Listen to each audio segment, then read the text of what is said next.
Hey there, this is Clay with relationshipinnergame.com. This video is for the women out there.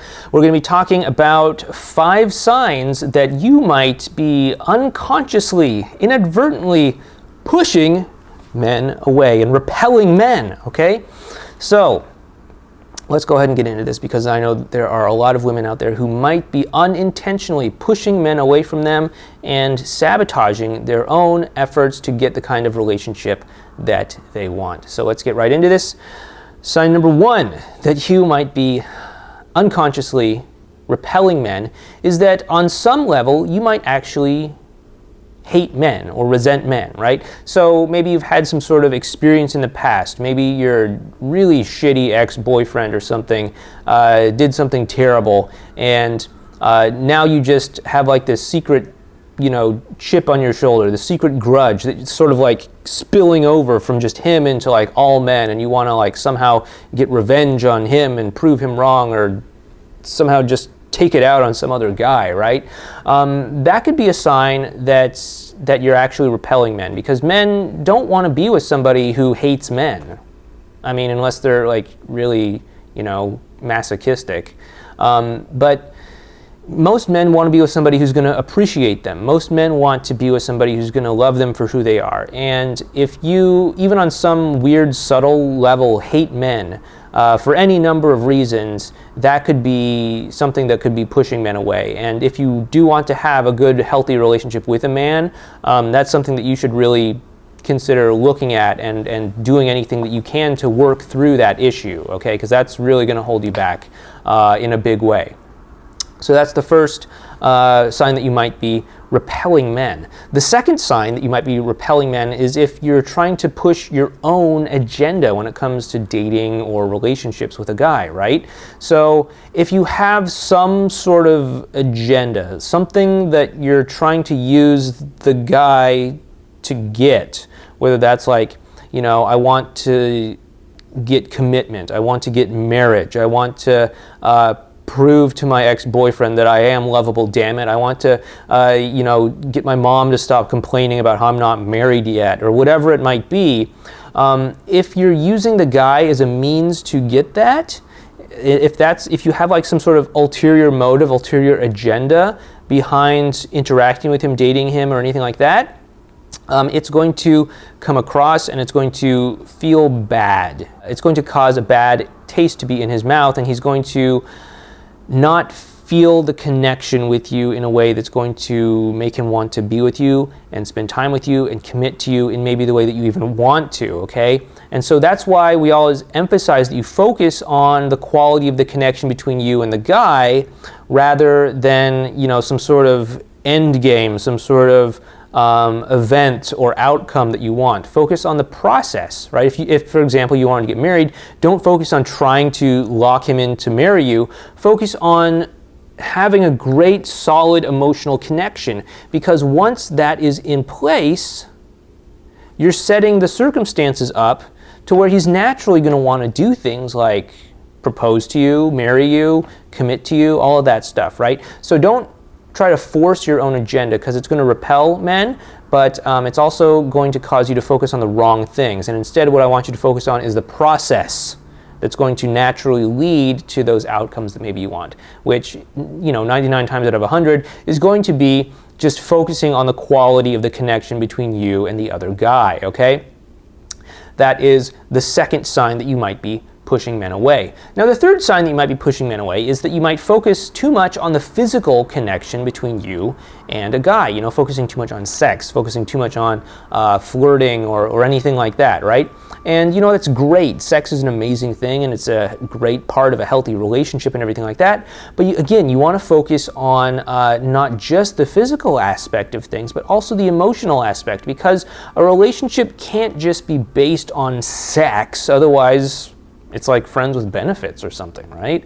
And I'm guessing that's probably not what you want. If you want a friends with benefits sort of setup, then sure, just focus on the physical connection. But if you want like an actual substantial relationship, then you're going to want to focus on having a good emotional foundation, not just the physical connection.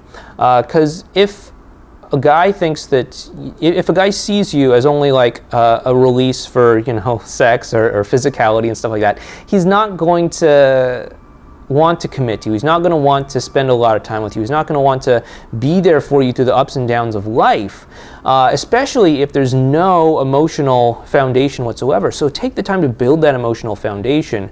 Of course, yeah, enjoy sex, enjoy the physical aspect of things. But don't think that that alone is going to get you where you want to go with your guy or with a relationship, okay?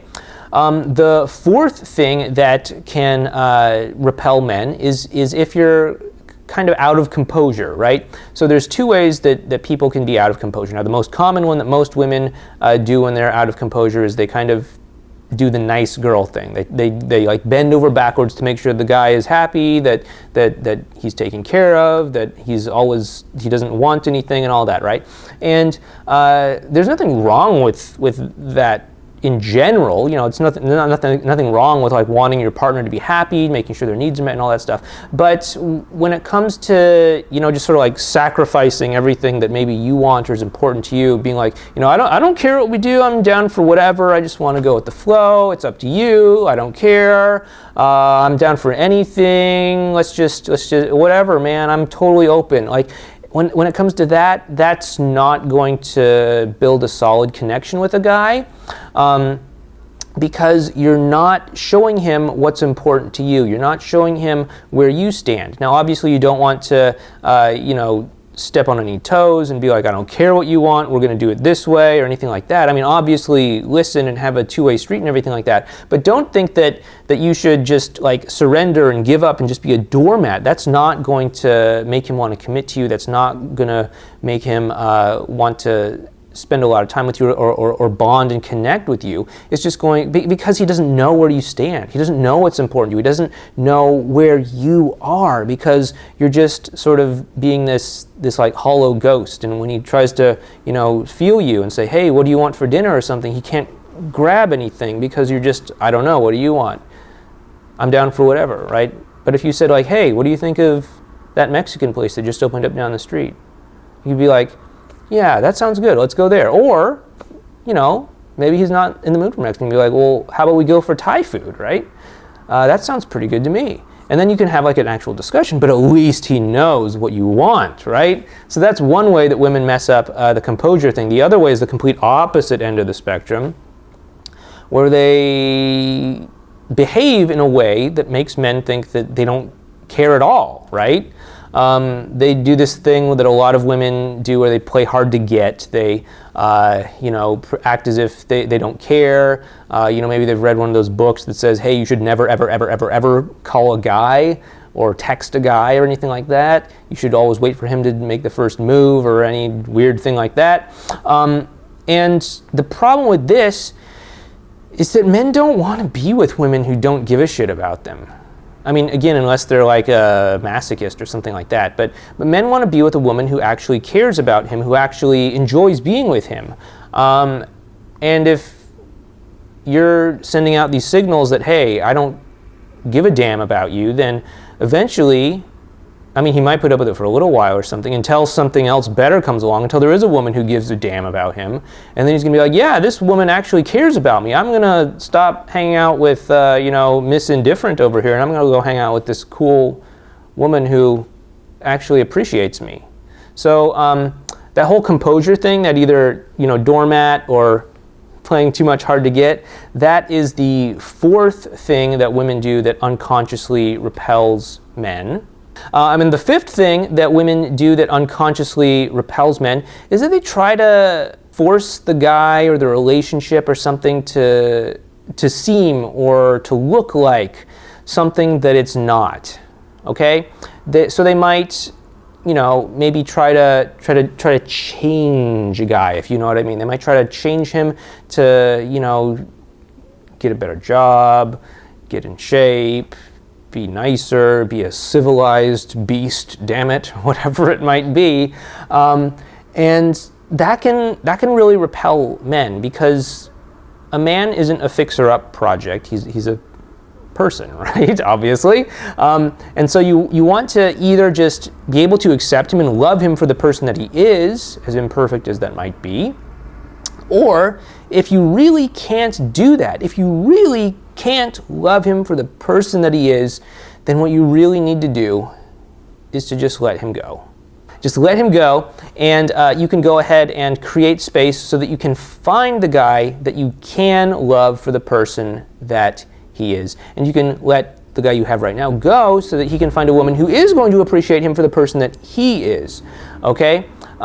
If you try to force him or your relationship or something like that to be or look a certain way, then it's going to repel him because he's going to constantly feel like he's not good enough. Or if he tries to change to please you, he's going to feel resentment towards you for trying to change him, and it's just going to backfire in your face, and it's not going to go very well at all. So I hope this has helped you out. Men, if you're out there watching this, what do you think? Leave a comment below letting me know if these are the kinds of things that repel you, or if there's something that I missed in this video, and have a good healthy discussion down there. If you like this video, please go ahead and give it a like, a thumbs up, or subscribe to this channel to get more videos like this in your YouTube feed. And if you want more advice, tips, or strategies on how to get the dating and love life that you want, please head on over to our website, relationshipinnergame.com, and sign up for our email newsletter so we can send you tips, advice, and strategies to help you get where you want to be with your love life. This has been Clay, and thank you again. See you in the next video on Relationship Inner Game. Take care.